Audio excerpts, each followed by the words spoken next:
corríamos riscos, claro que corríamos, como corremos outros riscos durante esse período da infância e do início da adolescência.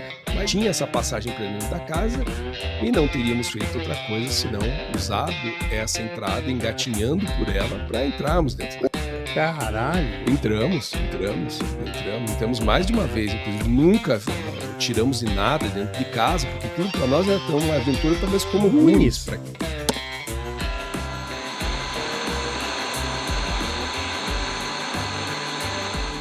Bem-vindos de volta ao Defining Ghosts. No episódio de hoje nós vamos retomar a série do Diário Sobrenatural. Dessa vez um pouco diferente, nós não traremos os áudios que vocês mandaram, mas sim um pouco daquilo que a gente recebeu por e-mail desses relatos. E com a mesma característica daquilo que nós conduzimos lá no primeiro episódio, que é tomamos o cuidado de não termos feito a seleção prévia ou mesmo a leitura dos e-mails. Nós pegamos aqueles que mandaram por primeiro, até para ter o impacto de fazer a leitura e acompanhar assim como vocês, e aí os nossos comentários vão ser construídos E na não hora, importa tá bom? a porcaria que vocês nos tenham mandado. Leremos fidedignamente. Tendo pontos ou não, tendo vírgulas ou não, será lido da forma como vocês enviaram, tá Concordâncias bom? Vamos ou manter. não nos importa. Exato. O que importa é o vosso relato. Exatamente. E aí, lembrando, antes de começar, que se você tiver relatos e quiser compartilhar comigo, com o Alexandre, nós temos aqui embaixo todas as formas de vocês entrarem em contato com a gente para que a gente receba, tanto por e-mail, WhatsApp. Quer mandar o áudio por e-mail? Manda. É mais difícil? É, mas manda. Quer mandar o texto no WhatsApp? Manda. Não tem problema. Da forma como você quiser, desde que chegue para a gente vai colocando aqui na medida que outros episódios do Diário Sobrenatural ocorram. E a gente, tá bom? e a gente tem Então, a nossa primeiro. comunidade, inclusive, no WhatsApp, que caso você tenha interesse, né, você pode tentar buscar lá a comunidade de Finding Ghosts no WhatsApp, ou entrar através aqui do nosso contato, pedir, a gente vai colocar você direto no grupo. Alguns desses relatos, inclusive, eu acredito que seja de algumas pessoas do grupo, pelo menos assim espero, né? Porque, embora os assuntos sejam variados lá no grupo que a gente tem, todos envolvendo o mesmo tema do ocultismo, ninguém até hoje fez um relato diretamente lá no WhatsApp. Então, acreditamos que o nosso contato aqui por e-mail tenha sido das pessoas de lá. Porque esse e-mail nosso, até então, a gente só forneceu na nossa comunidade. Isso, é exclusivo para aqueles que nos acompanham lá, exatamente. E o último lembrete antes de a gente partir já para a leitura, que é assim, quando vocês não quiserem que a gente mencione o nome de vocês, coloquem no início do e-mail, porque se não vier, a gente entende que aquilo que vocês estão relatando, vocês não querem manter o anonimato, tá bom? Combinado? Vamos lá então? Bora lá. Vamos colocar o primeiro e-mail. Primeiro relato. O primeiro e-mail veio do Marcelo e ele começa Vou colocar assim. aqui, inclusive, Olá. em destaque. Só um minuto para que todos os aqui possam acompanhar. Ele fala: olá, meu nome é Marcelo, estou no grupo do Defining Ghosts no Zap, mas como sou tímido, não tive coragem de mandar meu relato por áudio, então estou mandando por aqui. Exatamente como nós imaginamos, inclusive, né?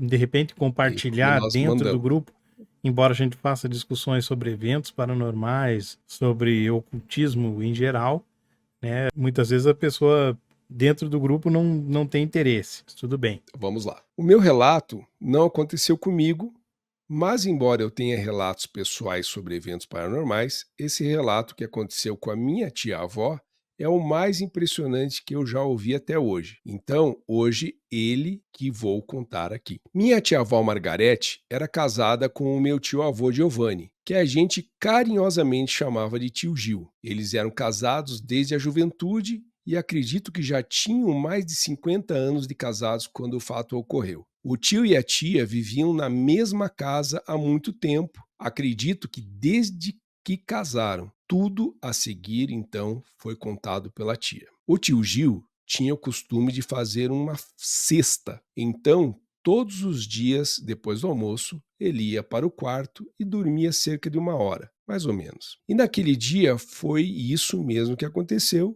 minha tia conta que eles almoçam e o tio foi dormir. A tia foi fazer alguns afazeres domésticos de costume, lavou a louça, secou e guardou tudo. A casa deles era impecavelmente limpa, com móveis muito antigos, ainda muito bem conservados. Sempre que eu entrava lá, parecia estar entrando num cenário. Até a casa tinha um certo cheiro de antiguidade. Não sei se alguém já sentiu esse tipo de sensação estando na casa dos avós ou da pessoa com bastante idade, mas eu sempre tive essa impressão, embora a casa de fato não tivesse cheiro algum. Os móveis eram antigos, mesas, cadeiras, prateleiras, todos marrons brilhosos, sem nenhuma poeira qualquer. As toalhinhas de tricô espalhadas por todo o canto, feitas pela tia, e os sofás de tecido grosso, parecendo uma lã esverdeada descolorida, que,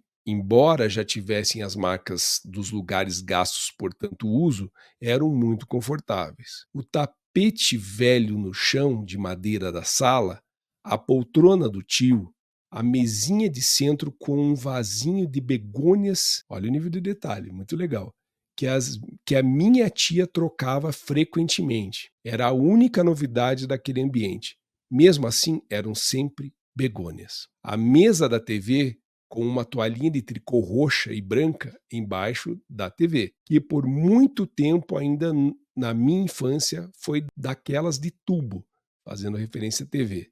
Tudo naquela casa parecia já um pequeno museu particular. E é poeta ainda o rapaz aqui que escreve, hein? E naquela tarde, após arrumar a bagunça do almoço, minha tia pegou, como de costume, sua xícara de café, ligou a televisão, sentou-se no sofá, contudo, voltando, o que não era de costume, ela acabou adormecendo, dessa vez na poltrona do tio Gil. Ela conta que teve um sonho que pareceu muito real, que foi muito diferente dos demais. Ela relata que nesse sonho estava sentada ainda no sofá e a porta da sala estava aberta. De fora de casa vinha uma luz muito intensa, mas que estranhamente não era incômoda aos seus olhos. Obstruindo essa luz, um passo para fora da porta, ela viu o tio Gil, porém de costas. Levantou e foi até ele, o abraçou pela cintura e com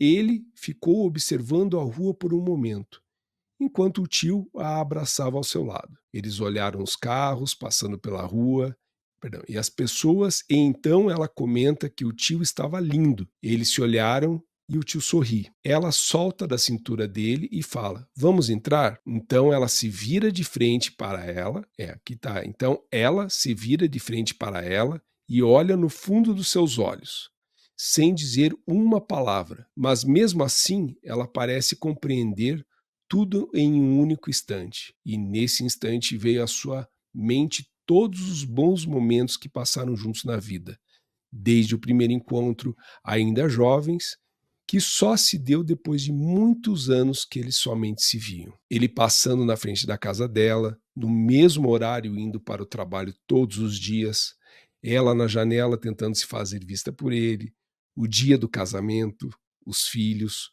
tudo passou diante dos olhos naquele mesmo instante. Assustada, como se tivesse caído, ela acorda no sofá. A porta estava fechada, ela se sente estranha porque a experiência parecia a ela tão real, mas na realidade estava dormindo. Ela olha no relógio na parede e então percebe que já havia passado da hora do tio acordar. Aí, nesse ponto, todos vocês já podem imaginar o que aconteceu no final. Ela se levanta, vai até a cozinha para ver se o tio já não estaria lá tomando café, mas percebe que tudo ainda está absolutamente intacto. Olha pela janela para o quintal, pois ele poderia estar lá varrendo, mas também tudo estava intacto. Volta para a sala e se dirige para o corredor que levava ao quarto.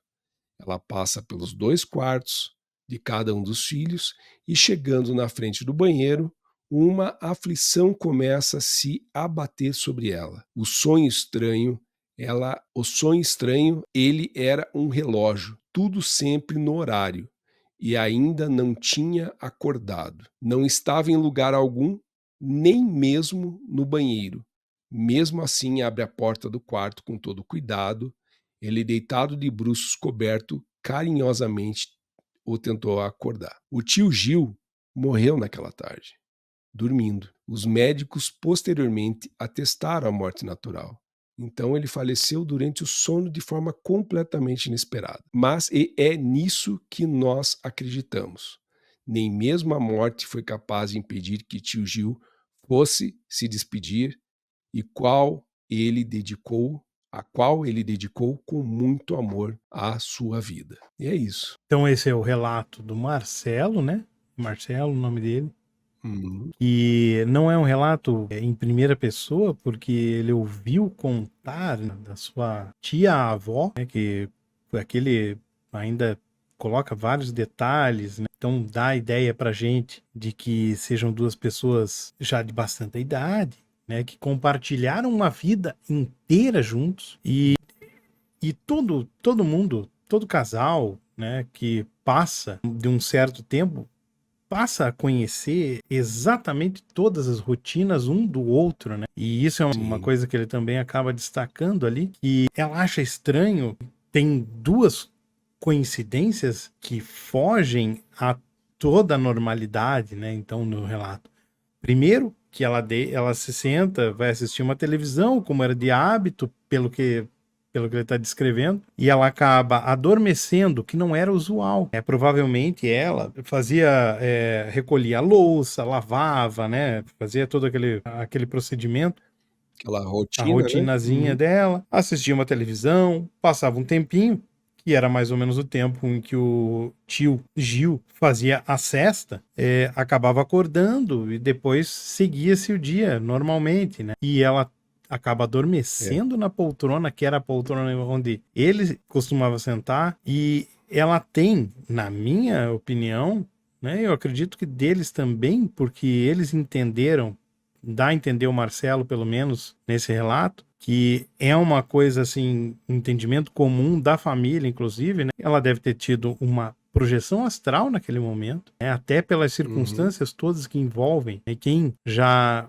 fez algum tipo de projeção sabe exatamente como é que é, né? Nós tratamos aqui, né? Inclusive em outros episódios. O Luciano mesmo pode atestar que há uma característica bem diferente daquela que é dos sonhos propriamente dito, quando você participa de um evento desse tipo, né?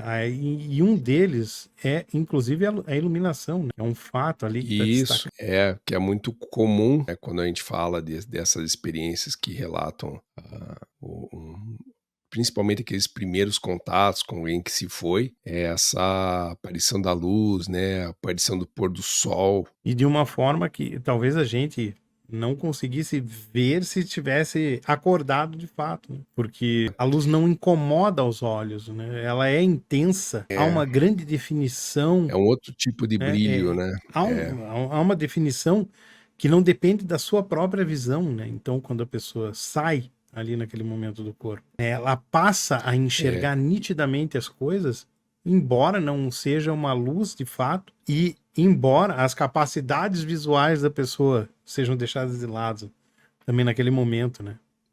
e tudo isso culmina numa questão muito simbólica, né? A luz simbolizando aqui, né, a porção que depois ela vai entender que foi a morte do tio Gil, essa questão dos dois se encontrarem então e ficarem observando, ele pegando na cintura dela ali, observando os carros passarem na rua e as pessoas, essa questão que os dois se olham é bem interessante, né? Ela solta da cintura dele, pede para eles entrarem, e aí ela começa a entender o que tudo aquilo que significa, e depois, ainda quando acorda, mesmo assim, ela sente que a situação foi diferente dos demais dias, mas mesmo assim busca seguir o padrão das coisas que eram feitas, né? Talvez até com aquela característica de pensar, sabendo o que provavelmente o sonho ou aquela projeção tenha significado, simbolizado para ela, tenha buscado compreender que não era aquilo que ela tinha entendido, né? Porque dela passa a percorrer os mesmos processos em que ela iria buscá-lo, né? Ou no jardim, ou na cozinha, que é o que ele poderia estar fazendo naquele E momento. toda a aflição que isso E aí, gera, né, no momento que ela vê, sim, acredito eu, que verificado que ele não estava na cozinha, não tinha nem passado pela cozinha, talvez porque, de repente, se fosse do hábito, ele, ao acabar a cesta, levantar e tomar um café, não tinha louça, não tinha nada tocado dentro da cozinha, também no quintal, deveria ser outro hábito, né, Isso. que não... O comum dele, né, num cenário daquele era o ritual que se seguia dentro de casa, né? Ou ele estaria aqui, ou estaria ali, né, e ela foi buscar nisso a referência, né, para tentar talvez até afastar aquilo que ela teria compreendido do sonho, que é pelo menos a visão que eu tenho aqui, né? Que ele fala ali, né? Eles olharam os carros, cadê? Eles se olharam. Ela solta a cintura dele e fala, vamos entrar, então ela vira de frente, sem dizer uma palavra, mesmo assim ela parece compreender tudo em um Porque único não instante. há uma comunicação. O recado Né? foi dado. Nesse nível, não é uma você não formal. precisa de palavras, necessariamente. Embora a gente compreenda, em certo aspecto, o mundo através do que é dito, aquilo é só uma forma de adequar e de você tentar transmitir aquilo que você sente para determinada pessoa, mas se você for ver, toda a comunicação, e especialmente entre casais, né, que já passaram muito tempo juntos. Você não olha, né, você que é casado, eu também, você olha pro olhar da sua esposa, você entende absolutamente tudo, sem uma palavra. O não verbal. Sem alguma palavra. Exatamente. E no caso dela foi uma extrapolação, inclusive, disso, porque foi uma expressão de amor, né, que acontece naquele ato de olhar. Veja que o que ele toma ali logo em seguida também são as lembranças, né, de quando eram jovens, da primeira vez que se viram, depois do tempo. Então, foram flashes ali, lembranças do melhor momento ou dos melhores momentos dos dois que é uma juntos, transmissão, né? do olhar, muito simbólico, do amor, de fato. Que foi essa superação, desde o primeiro momento até o último momento da vida, transmitido através de um único olhar. E isso que você falou ali é muito interessante, né? Como eu não passo pela palavra, passo pelo sentir, tudo que ele fala aqui é muito interessante, né? Tudo passou diante dos seus olhos naquele mesmo instante. Então foi uma carga emocional gigantesca vivida pelos dois e aquele momento simbolizava muito para os dois. Talvez essas lembranças tenham sido uma troca entre os dois naquela projeção para saber que ao que eles se destinavam eles cumpriram. Né? Então, assim, é quase que um vai em paz. Exato. E infelizmente, óbvio, né, mas de uma forma muito natural, o Giovanni acabou indo, né, não houve, ele já era uma pessoa de bastante idade, acabou morrendo durante um sono à tarde. Morte natural. E honestamente, daí eu já não sei para você, por exemplo, mas porra, se eu fosse desejar um tipo de morte, essa seria a morte que eu aspiro. Sem dúvida. Né? Sem dúvida. Sem sofrimento, sem nada. E com o fantástico dessa história toda, a oportunidade de você se despedir, mesmo que de uma forma indireta, daquela pessoa que era mais importante na sua vida. Não é um abandono. Muito bonito. Ela, de certa forma, ela foi preparada por aquele que ela perdeu, aquele que ela amava, a entender que aquilo era um fluxo natural. É muito bonito. Gostei demais desse depoimento. Obrigado, Marcelo, pelo envio. Muito obrigado. Muito obrigado. Agora vamos ver o próximo. O que o senhor nos conta aí? Que é a sua vez de nos trazer o relato. Vou colocar aqui na tela para todos. Então, obviamente, deixa eu ver se a pessoa deixou um nome ou alguma coisa. Não, essa pessoa não se identificou e o relato é o seguinte: bom dia, amigos, espero que estejam bem. Aqui vai o meu relatinho sobre algo muito sinistro que aconteceu comigo e amigos na juventude. Nunca fomos medrosos, eu e os meus amigos. Sempre que dava, íamos explorar aquele casarão abandonado no final da rua. Porra, aí pra mim... É uma cilada, Bino. Aí já... É uma cilada, Bino. Quem nunca, ainda mais na juventude, quem nunca quis quebrar a casa da Dona Elza? Tudo bem, não vamos entrar em detalhes. Quem nunca quis empurrar um carro? Quem nunca quis empurrar um carro sem freio? Numa ruazinha abaixo. Não vamos entrar em detalhes também. Não Eu aconteceu com ninguém. te entendo completamente, meu amigo. O lugar tinha uma história esquisita, sabe? Uhum. Não, acho que é a Dona Elza. Foi Dona Elza, no meu caso. Então o lugar tinha uma história esquisita. Diziam que antigamente morava ali uma família lá, mas depois de um incêndio, a casa ficou vazia e ninguém mais se atreveu a entrar. Era o cenário perfeito para um jogo de esconde-esconde. Porra, se não era, tá louco. Naquela tarde, éramos 6, divididos entre os que iam se esconder e o que ia procurar. A casa estava em silêncio, um silêncio pesado que parecia aumentar a cada passo. Eu fui o último a me esconder e encontrei um canto embaixo da escada. Então era uma casa de 2 andares, tipo a que eu morava, provavelmente, onde só se enxergava uma fresta da sala. Ali podia ver quando alguém entrava. O jogo começou e logo ouvimos passos apressados e risadas abafadas. Mas aí o silêncio voltou, mais intenso, como se a própria casa estivesse prendendo a respiração. Foi quando ouvi passos, mas eram diferentes, mais lentos, quase arrastados. Achei que fosse um dos meus amigos tentando me assustar, então fiquei quieto, esperando que chegassem mais perto. Mas ao olhar pela fresta, vi algo que não era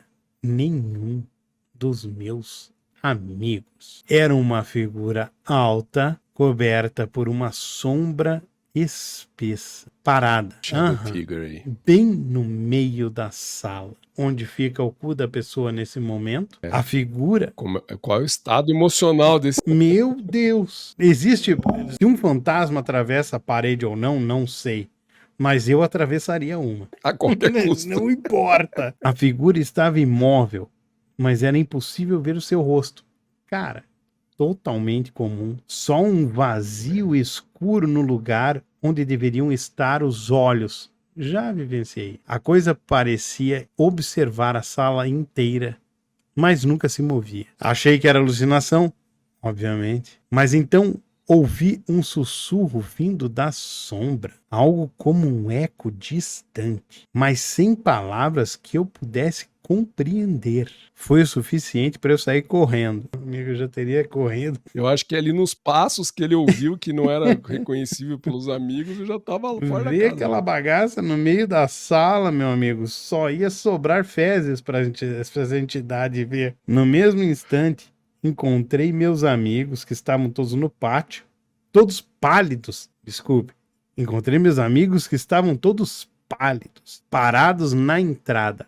Cada um tinha visto a figura em algum ponto da casa. Como se ela estivesse observando. Eu aqui só vou fazer uma parte aqui. Sim. Vou fazer uma parte, desculpa. Porra, isso é que é amigo, né? Todo mundo já tá lá de fora e ele que se foda, né? Bom, obrigado aí, amigo. Ele não fala o nome, né? Mas vamos colocar um nome hipotético aí. Zelão? Josenildo. Nem conheço. Gerson, talvez? O nome mais adequado seria oferenda. Tipo, faltou alguém? Vamos fazer uma contagem aqui no final da brincadeira.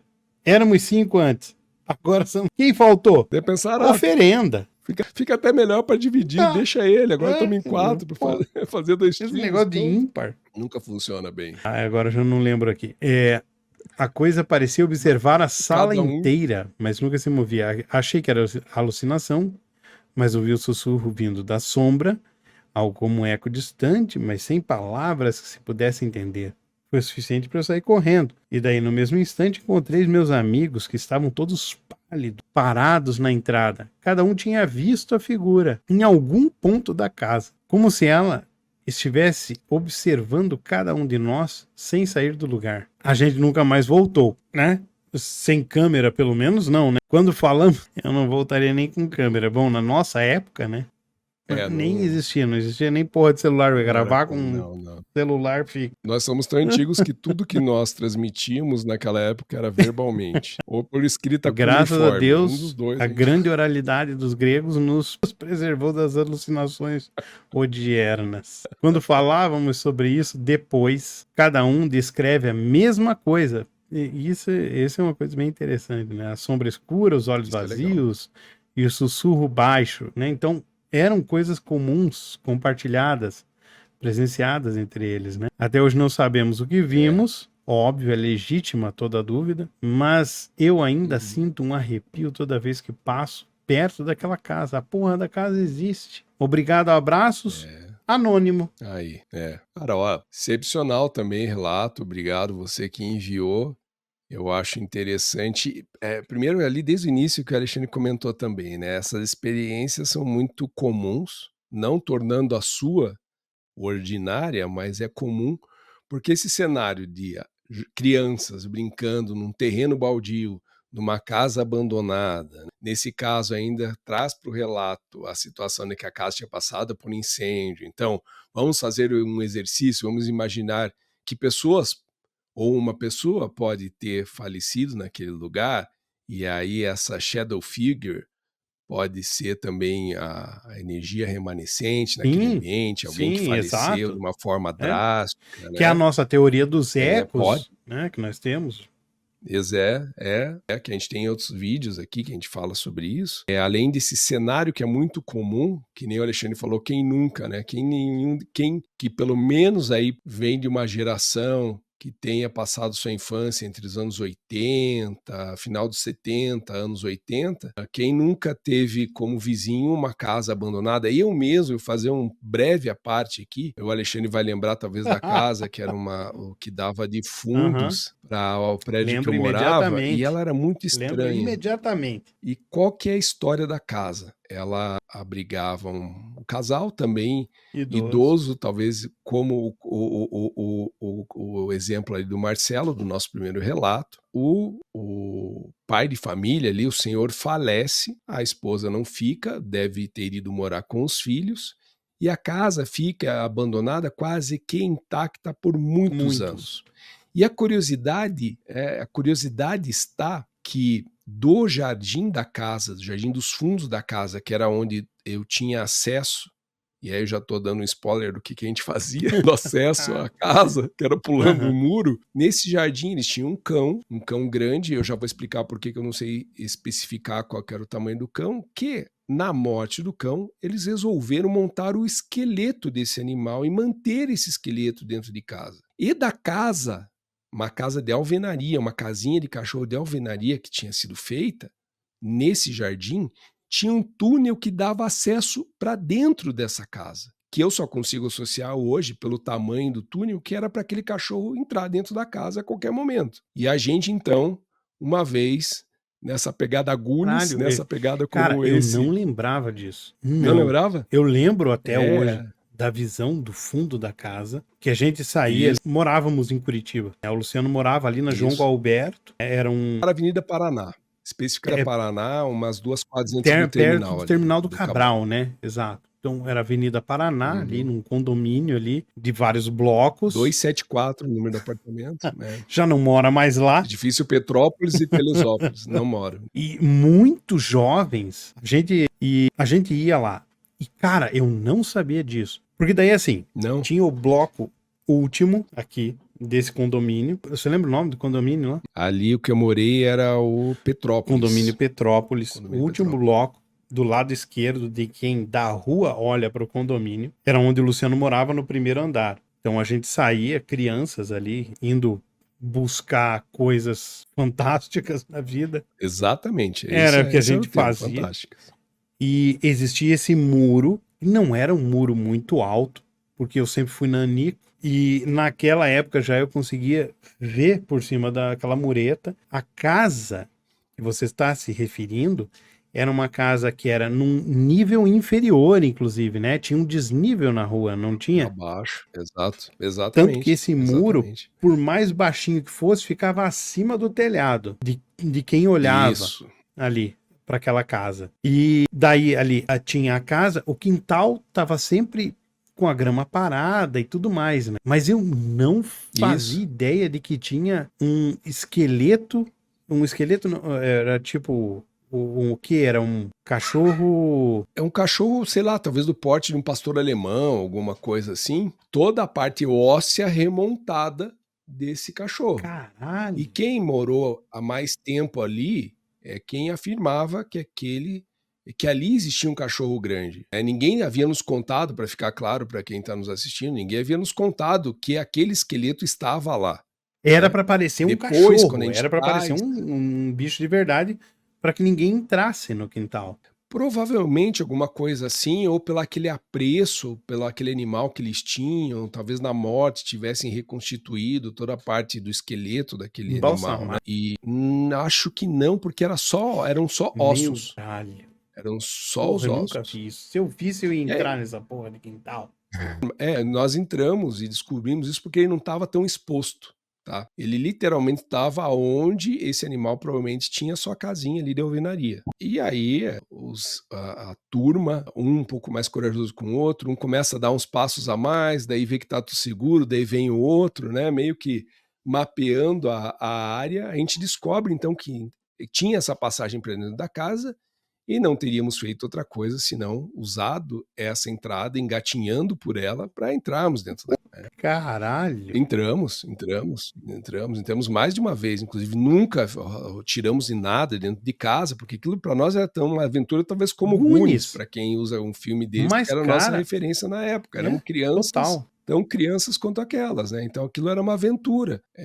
Corríamos riscos, claro. Claro que corríamos, como corremos outros riscos durante esse período da infância e do início da adolescência. Mas, enfim, o meu relato não precisa nem ser tão longo e não precisa se aprofundar, porque nada sobrenatural, ou pelo menos tão sobrenatural, ocorreu naquilo, além da própria existência desse esqueleto do cachorro e da história que se assemelha muito com a primeira, por uma pessoa de mais idade ter falecido e a casa ter sido abandonada, né?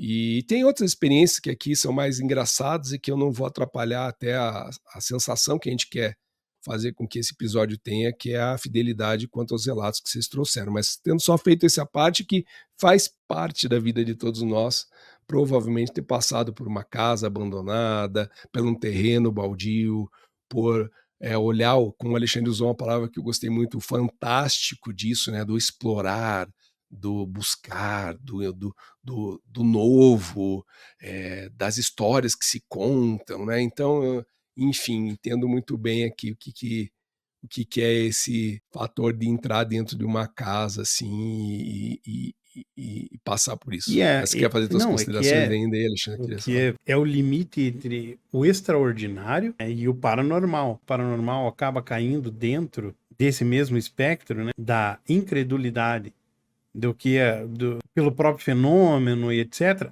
E você vivenciou E, e, exatamente isso, né, que é uma coisa extraordinária. Quantas é, pessoas? e assim, só queria comentar algo que é interessante, né? Que talvez muitos de nós, quando temos relatos como esses a contar, no mínimo tenhamos relatos que passem nessa fase da nossa vida, né? Onde aquele pseudo-crivo científico não nos contamina, né? Assim, essas experiências muitas vezes são contadas por crianças, adolescentes que não estão contaminados pelaquela visão da objetividade humana virtualizada, né? Quer dizer, eu não preciso de tanta objetividade e mesmo assim toda a sociedade acaba fazendo com que isso se impacte como algo cristalizado, algo bastante rígido, né? E como último comentário aqui, eu faço a questão do coletivo aqui, né? Então, além dessa questão da idade, fazer com que uma experiência como essa, que ainda assim vista como extraordinária e o entendimento daquilo que tinha acontecido talvez só passe por uma visão do sobrenatural, do paranormal, depois que se faz entender o que é sobrenatural e paranormal. Então, assim, e ainda somado a tudo isso a questão do coletivo. E mais de uma criança ali ter passado por tudo Exato. isso. E só para concluir, o meu pensamento ainda é continuar criticando os amigos desse cara aqui dentro da casa. Pior é que eu tinha muitos amigos assim, inclusive o Alexandre. Mas eu não abandonaria. Eu não te abandonei num assalto que eu poderia ter te abandonado. Podia, é verdade, mas não Não, tô sendo vamos injusto. nos foder juntos. Só, Era a grande premissa que movia a nossa moralidade. Tudo mas bem. eu vou ter que expor. É um exposito do seu Vamos Alexandre nos aqui. foder juntos. Essa é a grande. Mas eu tive um desafeto na minha adolescência, que ele era até desproporcional, porque o meu desafeto era um lutador de Muay Thai, Taekwondo, sei lá do que era, chute boxe. E um dia estou eu e Alexandre dentro de um shopping em Curitiba, encontramos essa Meu figura, amigo. O que o Meu Alexandre grande faz? amigo, Meu excelentíssimo amigo vira pra mim, ó, esse aqui é o fulano, né? Aquele que que você você não queria meter a vai com a cara, porrada, alguma coisa. pacificação instantânea. É o que eu chamo disso. E o Alexandre, ele ajudou, ele mordeu e assoprou ao mesmo tempo, na medida em que essa outra pessoa era Sim, conhecido dele. E talvez o fato de ser conhecido me impediu de apanhar por algo que o próprio Alexandre teria incitado esse da apanhar. sim, essa é exatamente a estratégia. Tipo, porra, e ele era meu amigo, conhecido meu. Falei, não era o cara que você queria. Pô, é meu amigo também. Hoje eu entendo a boa vontade, claro, mas tudo bem. Não é à toa que hoje em dia eu sou o gestor de Sejusc da minha cidade. Eu já aplicava naquela época técnicas de mediação. A mediação. Inconscientemente, inclusive. Essa não dá para imaginar que essa não foi uma mediação não violenta. Não, foi uma abordagem exclusiva, é um método praticamente inventado por mim, funcional, inclusive, que já apliquei em várias audiências. Adquira um livro do Alexandre falando sobre isso aqui nos Podemos, comentários. caso vocês queiram, busquem-nos e eu posso pegar nossas O estratégias. nome do livro é Mediação Violenta. Mediação Violenta é o nome do livro. Às vezes, Tá, a parei. violência é o meio menos violento para se chegar a um entendimento. Aristóteles. Então, encerramos esse relato. Calma aí, vamos ver se eu não tenho nada para pegar mais a acrescentar nisso aqui. Eu acho que assim, se quiser comentar sobre a própria figura em si, né? O que apareceu e da conexão que a gente já falou desse assunto, né? É perfeito, isso aí. Passamos para o Bora próximo, lá. se tem mais algo a Manda bala. comentar. Vamos lá então para o terceiro Vamos relato, colocar o relato da na Carla. Põe lá, põe na tela. Cadê? Relato da Detalhe, Carla. eu estou com uma vontade de pegar um relato desse e fazer tipo Gil Gomes, mas não farei. Não se preocupem, audiência. Eu não farei, pelo menos não gravando. Ok. Então, estamos lá. Esse é o relato da Carla e ela começa. Fala, pessoal. Meu nome é Carla e isso aqui aconteceu comigo. Até hoje me arrepio só de lembrar. Era madrugada. Eu já estava deitado na cama, sabe? Aquele silêncio que parece que até a casa dorme com a gente. Aí foi quando ouvi o primeiro barulho. Era baixinho, mas deu para ouvir como se alguém tivesse esbarrando numa cadeira na cozinha. Pensei comigo, será que é o gato? Mas lembrei que ele não estava lá fora. Podia ser uma lembrança, mas lembrei que eu não tinha um gato. Podia ser engraçado. Poderia. A Pet Cemetery que nos explique, né? Bom, fiquei quietinha, tentando ouvir mais alguma coisa. O coração já estava meio acelerado. Sabe como é? Aquela sensação que vem do nada. Aí o som veio de novo, mas parecia mais perto agora. Tipo um arrastado, como se alguém tivesse mexendo nas coisas da estante da sala. Meus olhos estavam arregalados e eu olhava para a porta do quarto, esperando ver alguma coisa. Mais nada. Comecei a escutar passos, mas eram fortes. Não, era um toque-toque devagar, como se alguém andasse na pontinha dos pés. Parecia coisa de filme, mas estava ali, na minha casa. Tentei pensar que podia ser só coisa da minha cabeça, mas o som estava tão claro que até deu um arrepio no braço. Aí eu ouvi um sussurro. Foi rapidinho, mas parecia meu nome. Minha boca ficou seca e juro, quase chamei pela minha mãe. Mas eu já estou velha para isso, né? Nunca se é velho para chamar a mãe nessas horas, nem para limpar a bunda. Mesmo assim, fiquei quieta, só esperando. Parecia que o barulho andava. Ia de sala para o corredor e depois parava. Aquele silêncio de novo, mas agora parecia mais pesado, sabe? Quando finalmente o som parou e eu fiquei ali, com o coração na garganta, esperando qualquer coisa. Fiquei quieta até o dia clarear. E aí ela nos agradece, falando: valeu, galera, obrigado, amigos, espero que vocês tenham curtido. Ela Um relato colocou, curtinho, né? fala sério, ela colocou beijos e uma bandeirinha da Palestina. Não há tanto amor nisso aí quanto você está afirmando. Pois é. Aquela bandeirinha da Palestina ali não nos engana, pelo menos a mim.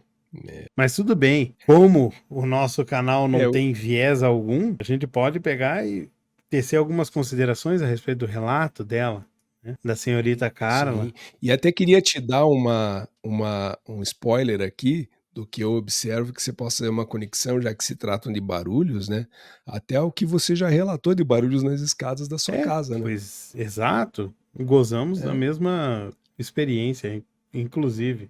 Só Uhum, eu não uhum, consigo definir exatamente, tão precisamente quanto ela, assim, que ela fala na pontinha dos pés. Não. Para uhum. mim, não.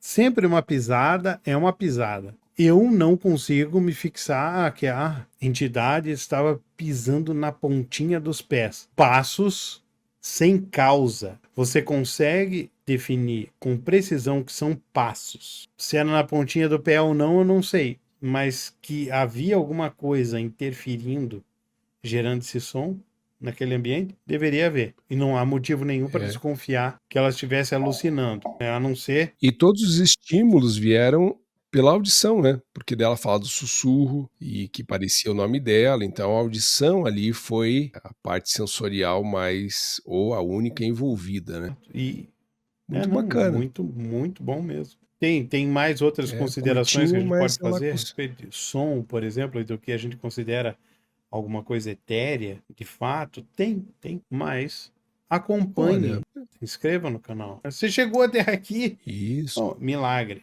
Já é uma coisa E paranormal. vejam, né, Já é algo paranormal.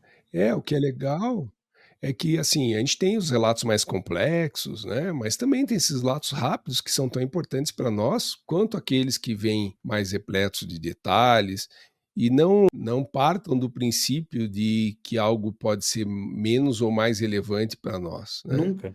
Não é a complexidade do que ocorreu, mas principalmente da importância do sentimento que vocês querem transmitir com aquela experiência que vocês viveram, né. O como vocês perceberam, o que aconteceu. Não é só pelo o extraordinário que possa parecer fazer com que a história seja interessante, mas principalmente a sua percepção quanto ao que aconteceu.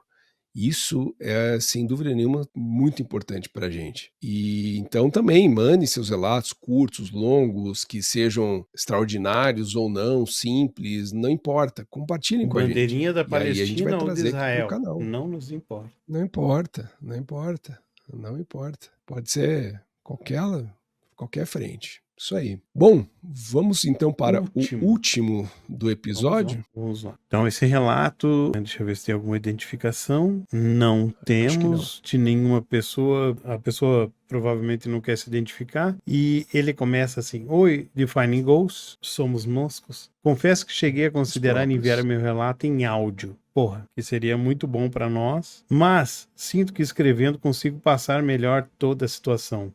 Eu acho que isso daí, de repente, é até um. Eu mesmo, né, falando, eu me expresso muito pior do que escrevendo, né? Então vamos adiante, só Uhum. com essa consideração aqui nesse momento. Sou enfermeiro há pouco tempo e atuo em Santos, onde vivo experiências intensas desde o início da carreira, mas essa em especial mexeu muito com a minha vida. Era mais uma noite comum de trabalho no hospital, em um plantão. Eu começava às 7 da noite e só voltava para casa às 7 da manhã. Os quartos ficavam normalmente quietos, exceto pelo som intermitente dos equipamentos e do botão de emergência. Sempre tem aquele paciente que não para de apertá-lo e nós precisamos se revezar para atender. Somos em poucos e às vezes isso dá uma correria, embora muitas vezes o motivo não seja nada urgente. Dessa vez, era um paciente que estava conosco há semanas, já conhecido por todos na equipe, por essa insistência no botão, algo que nos fazia ficar atentos, mas ao mesmo tempo exaustos. Algo pareceu diferente naquela vez. Ele parecia muito agitado, falando coisas nada com nada, mas parecia que queria levantar. O mais estranho era o olhar dele, arregalado, olhando para um ponto fixo no teto, agarrou firme no meu braço e senti que ele queria fugir dali. Caralho. Porra. Mesmo que desde a entrada dele na nossa ala, esse tipo de atitude de chamar a nossa equipe fosse algo repetido, e às vezes bastava acalmá-lo, desta vez foi necessário aplicar uma medicação para contê-lo. Vivemos diariamente casos de pacientes que se recuperam e ganham alta. Porém, esse não foi um assim. Ele veio a óbito minutos depois que já tínhamos saído do seu quarto.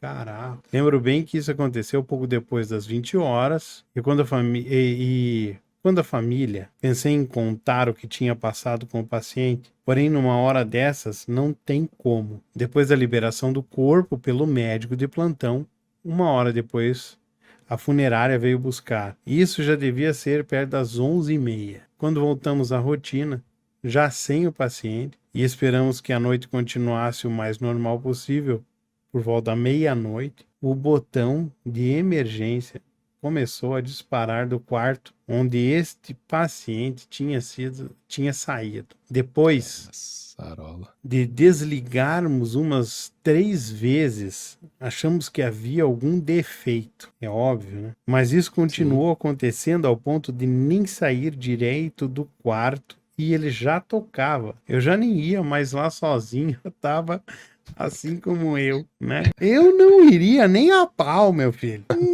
Mas nem a pau. Nem acompanhado, nem Não. sozinho. Eu já passava no RH Plantão já. é Ó, exato. devolve minha Tchau, carteira. plantão. Foda-se. Eu já nem ia lá mais sozinho, mesmo quem ia comigo e desligava no painel, não adiantava, o alarme disparava e o técnico no hospital só chegava pela manhã. Foi então que a Cida, uma colega de plantão, obviamente. Isso. Tudo bem.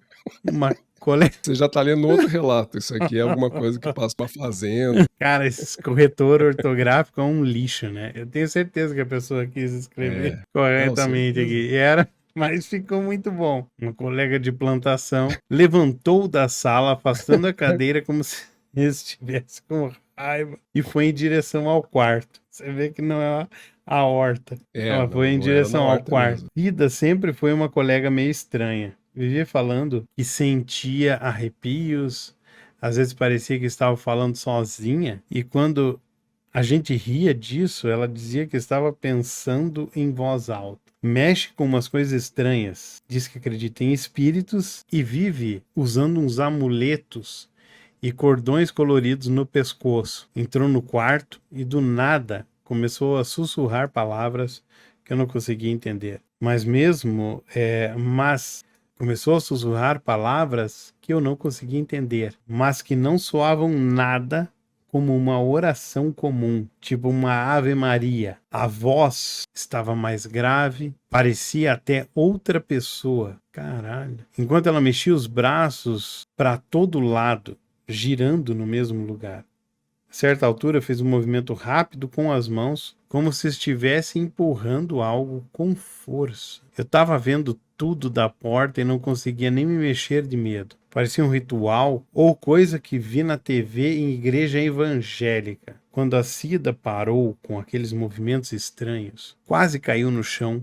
Tentei sair da porta para ajudar, mas ela afirmou e veio em minha direção e disse, com a cara fechada, aquele não irá mais chamar. Depois disso, o botão não tocou no quarto. Eu não tive coragem de perguntar para a Cida o que tinha ocorrido. E ela também nunca tocou no assunto. Cida, por favor, venha falar com a gente. Bem, isso é o que ocorreu. Nunca mais na minha vida profissional vi algo igual. Porém, tenho outras coisas para contar para vocês que vi e soube né? Com a minha família. Espero um dia ver esse acontecido no canal de vocês. Fulana de Pois tal. esse dia chegou. Chegou. Meu amigo, porque ele se identifica como enfermeiro, né? Chegou o seu dia, chegou o seu relato até nós aqui. Muito obrigado pelo envio. E eu tô meio assustado aqui, assim, porque primeiro um relato bastante detalhado aqui, né? Sim. E primeiro lugar, o primeiro comentário, né? Sem dúvida nenhuma, um dos cenários que mais me fascina quando a gente trata de relatos paranormais, sobrenaturais, é o ambiente de um hospital. Que nele se concentram vida e morte a todo momento, né? E é um ambiente inóspito por natureza. Né? É um ambiente que nenhum de nós, a não ser que sejamos médicos ricos, gostaríamos de estar ou queremos estar. Então é um ambiente que proporciona bons relatos. Os melhores relatos que eu já li, inclusive até hoje, dão conta de ambientes como esse. Não só relatos, E como vídeos. Há inúmeros também vídeos vídeos, bem lembrado. de experiência paranormal dentro do hospital. E muitos absolutamente parecidos, convergentes com esse relato aqui. Exato, exato. E aqui, assim, né, eu acho interessante essa questão quando ele relata ali, né, dessa aflição que esse paciente estava sentindo, ele sentiu, esse enfermeiro ali, que esse paciente queria sair dali, fugir, uma agonia, né, que ele sentiu até nos olhos, olhando para um ponto fixo no teto, que dá para pensar, apesar de não estar detalhado aqui, né, que eventualmente ele estivesse vendo algo que o aterrorizava, talvez a A gente morte, não que sabe, foi né? o que No fundo, a gente não sabe quem era o paciente, né? também Que o seu histórico, né, é, o que é fez uma. ele, o que levou ele ao hospital, né? Exato, que é uma coisa, né? O que levou aquela pessoa até ali era uma pessoa que, de Ele repente, também, vai que era um maníaco do parque, por exemplo, que está em alta por causa dos vídeos atualmente. Vai que quem uhum. ele estava vendo naquele momento ali, derradeiro, né? É, e nisso assim também a gente não sabe a causa-morte, né? Também ele não conta Não, aqui que seja talvez isso que ele tenha visto ali dos olhos ali, né, arregalados, tal, fosse dor também, né? Enfim, mas é uma visão muito intensa, né, que ele teve ali. E ele traz um ponto que eu já comentei em outros vídeos, que é essa questão de que profissionais, às vezes, que trabalham com a saúde, vivenciam vida e morte com uma necessidade, talvez, de naturalidade desses eventos, né?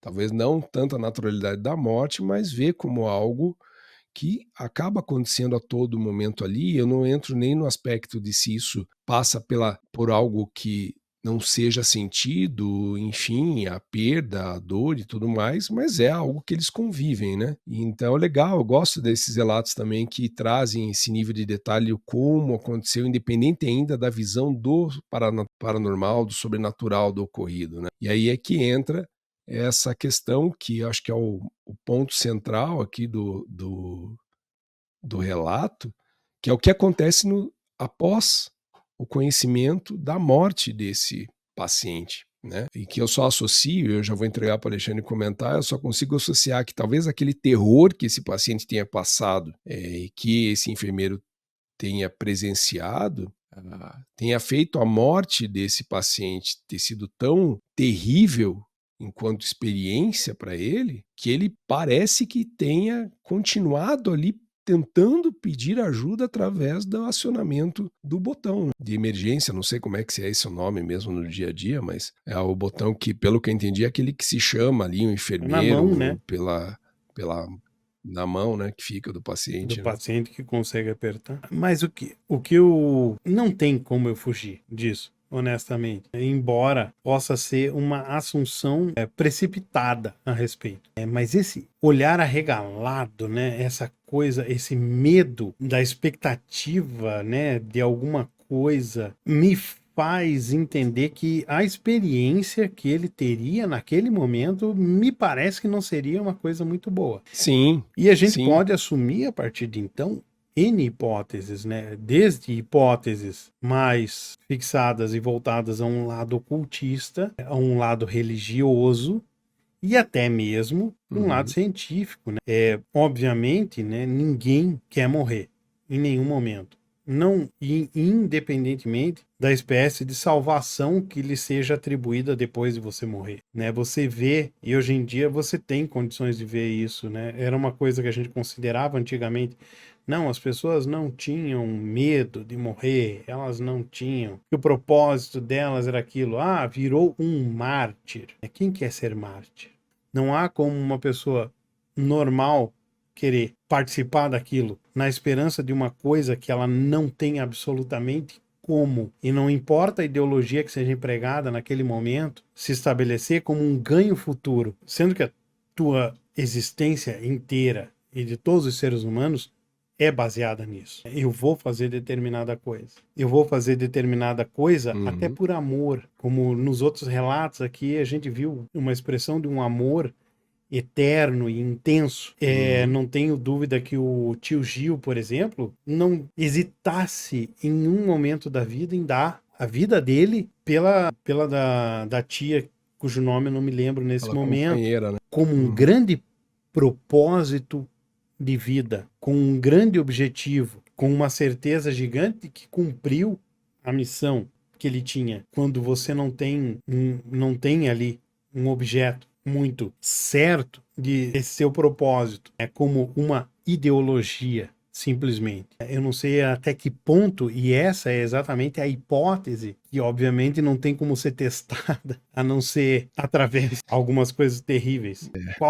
Qual seria a É. hipótese para você testar? Uma ideologia a respeito disso. Enquanto você tem uma experiência que não é unicamente, ela é objetiva e ela é subjetiva ao mesmo tempo, para uma experiência que não é objetiva e você possa pegar e decidir que aquilo é determinado. E nós temos aqui a perspectiva, apesar de termos quem nos relata, quem é esse enfermeiro, a gente tem a perspectiva dele, a perspectiva do paciente e a perspectiva da colega de trabalho dele. Cida, né, era o nome, né? Acho Acho que que era Cida, assim. ou ele chamou de Cida, né? Talvez seja parecido, Né? alguma coisa assim. Que é, então, essa característica. Mas antes até de tratar disso, eu queria fazer a conexão com o que o Alexandre está falando lá com o primeiro caso, né? Que o Marcelo nos trouxe. Duas situações que estão pautadas, evidenciadas em cima da morte. Uma com essa morte sendo algo sutil e outra algo bastante denso, bastante drástico, que a gente não sabe o que causou, mas certamente não foi algo por estar no hospital, não era uma fimose que causou a ida dele a um hospital, Provavelmente. supomos, mas que é assim, essa diferença, né? Nós estamos falando trouxemos dois relatos que, volto a dizer, nós não tínhamos feito nenhuma curadoria desse conteúdo antes, mas que o primeiro e o último se conectam muito bem nessa questão do quanto simboliza a morte. Talvez no primeiro, uma passagem natural, posto ter sido uma morte diagnosticada como uma morte natural. No segundo, a gente não sabe o que diagnostica, mas sabe que era alguém que estava no hospital, portanto, algo muito natural não deve ter sido, e até a forma como o paciente recorrentemente recorria a pedir ajuda, e nesse último ponto que é relatado, ele pede, dá certo, com uma certa ênfase que fez o enfermeiro entender que, inclusive, era um pedido de fuga, né? Que queria se levantar, queria sair dali, queria fugir talvez de algo. E assim como o outro foi natural, a despedida, né? No relato, né? Não é nossa. Uhum. Nós não passamos pelo crivo de entender por qualquer outra perspectiva ou alguma perspectiva, mas passa por algo, passa por uma despedida, por então entender que aquela morte era algo que aconteceria, e o outro, ainda talvez tão vinculado e desesperado por perder a vida, ainda fica, seja por energia residual, aquilo que eu venho comentando às vezes, o impacto de um ocorrido, o impacto de um episódio na vida de alguém pode ser tão dramático que, de alguma forma, a energia gerada pelo aquele ser humano por passar por um trauma tão grande fique registrado naquele ambiente e perdure, seja pelas visões que alguns relatam, ou seja até mesmo pela interação física com o ambiente, como foi a continuidade no que pelo menos nos parece ser, dentro do relato, aquilo que esse paciente ainda teria continuado a pedir ajuda após mesmo o seu falecimento, a terem levado o corpo dele ali, né? Então, são dois extremos que comportam muito bem o quanto extremos são o primeiro e o último relato do nosso episódio. Só por fim, queria comentar e até instigar o Alexandre também a participar dessa percepção, que não dá para deixar para trás, é quanto à experiência dessa Cida, que é a companheira de trabalho do enfermeiro. Inclusive, é a Né? pergunta que eu queria deixar para quem, porventura, tenha nos acompanhado até esse momento do episódio. O que eu estou querendo colocar é mais ou menos uma perspectiva no seguinte modo, né? Enquanto no primeiro relato, que assim, de uma forma extraordinária, tem uma correlação com esse outro do final. Houve uma morte, que foi uma coisa suave, vamos dizer assim. Nesse outro sentido, houve uma morte com uma certa dose de desespero, de um fugir, né, de tudo aquilo. E a questão que eu coloco é: há realmente alguma coisa que te conforte, que você possa fazer nessa vida para que, chegado este momento, você com certeza possa ter uma atitude de que fiz o que cumpri, fiz algo justo, estou absolutamente tranquilo a ponto de deixar essa vida sem nenhum tipo de aflição. Era essa a questão que eu tô querendo colocar quando eu tracei aqui esse paralelo. Quanto você, espectador nosso, é convicto a ponto de chegar no final da sua vida e partir tranquilamente, como o relato primeiro que nós contamos, ou Marcelo, né? de uma forma desesperada, como no último que foi relatado. Uhum, exatamente.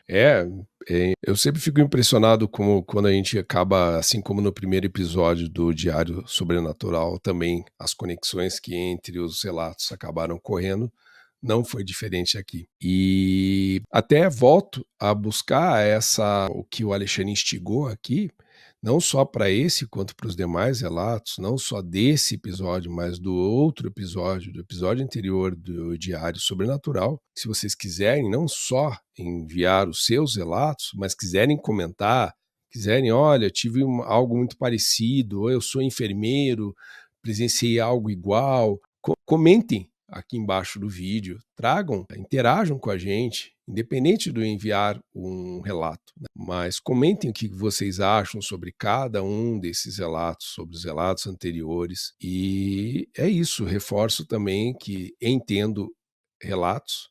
E aqui foi legal, né? Porque aqui a gente reforçou a ideia de trazer também os relatos que nos foram enviados por escrito, porque se você se sente mais confortável em nos relatar dessa forma, assim o faça. Se você, como Alexandre, também se sente mais confortável em escrever do que mandar um áudio, acha o áudio muito pessoal e teme, talvez, né, que identifiquem a tua voz, alguma coisa assim, mande por e-mail. Se quiser mandar no WhatsApp também, mas o WhatsApp nós temos a comunidade, pode ser um caminho legal também. Se quiser manter no anonimato o seu nome, só nos posicione já no início, porque daí a gente não cita o seu nome, e porque nós temos interesse sim, isso valida muito do que a gente acaba buscando como proposta, como propósito do canal, e sem dúvida nenhuma é um dos conteúdos que eu particularmente, acredito que o Alexandre também, a gente acaba mais gostando pela forma como a gente pode construir, como a gente pode interagir com vocês através da forma como vocês experienciam o paranormal e o sobrenatural. Exatamente. Nós não somos os donos da verdade, nós buscamos ela. Então, a sua participação é fundamental para nós nesse processo. Não temos vaidade quanto a isso. Não nos ofende que você discorde, não vai fazer diferença alguma que você discorde da gente. Muito pelo contrário, será muito positivo. Mesmo que a sua opinião seja divergente da nossa, seja você uma pessoa que tem uma... A pluralidade aqui, ela vai contribuir muito, porque a gente, apesar de que, e alguns podem perceber, que em alguns momentos a gente transita por alguns aspectos, quando a gente trata de morte, a gente acaba falando sobre morte, pelo viés também da percepção que a espiritualidade pode promover a qualquer um de nós, dessa questão de falar de passagem, se a morte foi algo dócil ou agressivo, né, com qualquer outro termo, passando pelo entendimento que existe então um outro lado e que essa passagem pode ser uma experiência melhor ou pior, mas mesmo assim é para deixar o conteúdo mais palatável, né? Sim. Ou seja, para as pessoas entenderem as perspectivas. A gente transforma isso de uma forma um pouco mais tênue para realmente tratar como algo comum, porque a gente acredita que o termo, principalmente o paranormal, ele não recebe muito bem um significado quando ele trata algo à margem, e principalmente aquela característica que a gente quer promover de que é tão natural quanto qualquer outro processo dito natural na vida da gente. Fazer com que as pessoas possam entender que, às vezes, no caso como os relatos que nós trouxemos aqui, pelo menos 3 dos 4, que falam sobre morte, que a morte tem a perspectiva vinda através da sua espiritualidade, da sua religião, da questão científica, mas independente de qual seja a possibilidade de entendê-la, há a possibilidade entre elas também de que exista simplesmente algo que não está vinculado à fé, a santos, a entidades, a um Deus, a um diabo, bem e mal. Quer que algo que é dito paranormal esteja dentro do normal também, né? Exato. E aí eu acho que, para concluir, não sei, pelo menos da minha parte, reforçar mais uma vez que usem as nossas redes sociais, estão todas aqui embaixo, vejam os nossos posts, interajam com a gente, mandem seus comentários, curtam os nossos vídeos, isso ajuda muito. Se quiserem compartilhar com pessoas, compartilhem, e isso é muito importante para nós. A gente, a todo episódio que grava, a gente quer transmitir para vocês o quanto isso é parte importante de nós, o quanto nós dedicamos tempo, esforço, vontade de fazer esse conteúdo para vocês, mas principalmente para nós. E representa muito para nós, fundamentalmente, né? difundir a nossa ideia. Compartilhe com aquelas pessoas que você julga que gozem dos mesmos princípios e dos mesmos interesses que você tem. Esse é o nosso objetivo, somente. Legal. Fechou.